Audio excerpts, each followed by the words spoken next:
عن انس رضی اللہ تعالی عنہ عن النبی صلی اللہ علیہ وسلم قال، انس رضی اللہ تعالیٰ عنہ سے روایت ہے کہ نبی کریم صلی اللہ علیہ وسلم نے ارشاد فرمایا،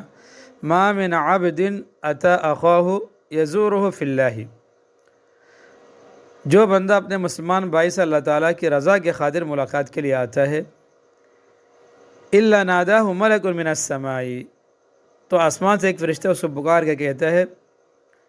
ما من عبد، نہیں آتا ہے کوئی بندہ، اتا ہو اپنے بھائی کے پاس، یزور فی اللہ، اللہ کے رضا کی خاطر اس سے ملاقات کے لیے، الا ناداہ، مگر یہ کہ ناداہ ملک من السماء، آسمان سے ایک فرشتہ پکار کے اس کو کہتا ہے، ناداہ ملک، فرشتہ اس کو پکار کے کہتا ہے، من السماء، جو آسمان سے فرشتہ اترتا ہے، ان طبتا، تم خوشحالی کی زندگی بسر کرو، ان طبتا، یہ کہ تم خوشحالی کی زندگی بسر کرو، وطابت لک الجنہ، تمہیں جنت مبارک ہو، وطابت لک الجنہ، تمہیں جنت مبارک ہو، وإلا قال اللہ فی ملکوت عرشہ، اور اللہ تعالیٰ عرش والے فرشتوں سے فرماتے ہیں، عبدی زار فیہ، عبدی زار فیہ، میرے بندے نے میری خاطر ملاقات کی، وعلی قراہ، وعلی قراہ، اور میرے ذمہ اس کی مہمانی ہے، مہمان نوازی ہے، فلم یرضى له بثواب دون الجنہ، اور یہ کہ اللہ تعالیٰ اسے بدلے میں جنت سے کم نہیں دیتے، رواہ الحدیث رواہ البزار وابو یعلا باسناد جید،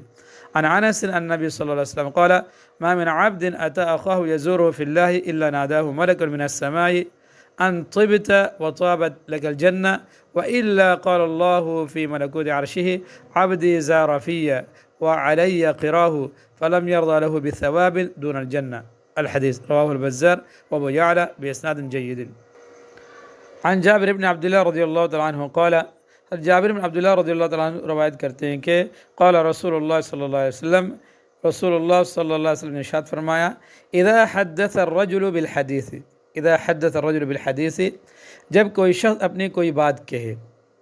جب کوئی شخص اپنی کوئی بات کہے، ثم التفت فہی امانہ، ثم التفت، پھر ادھر ادھر دیکھے، فہی امانہ، تو وہ بات امانت ہے۔ مطلب یہ کہ اگر کوئی شخص تم سے بات کرے اور وہ تم سے یہ نہ کہے کہ اس کو راز میں رکھنا، لیکن اگر اس کے کسی انداز سے تمہیں یہ محسوس ہو کہ وہ یہ نہیں چاہتا کہ اس کی یہ بات کسی کے علم میں آئے، مثلا بات کرتے ہوئے ادھر ادھر دیکھنا وغیرہ، تو اس کی یہ بات امانت ہی ہے، اور امانت ہی کی طرح تمہیں اس کی حفاظت کرنی چاہیے، مارو الحدیث میں۔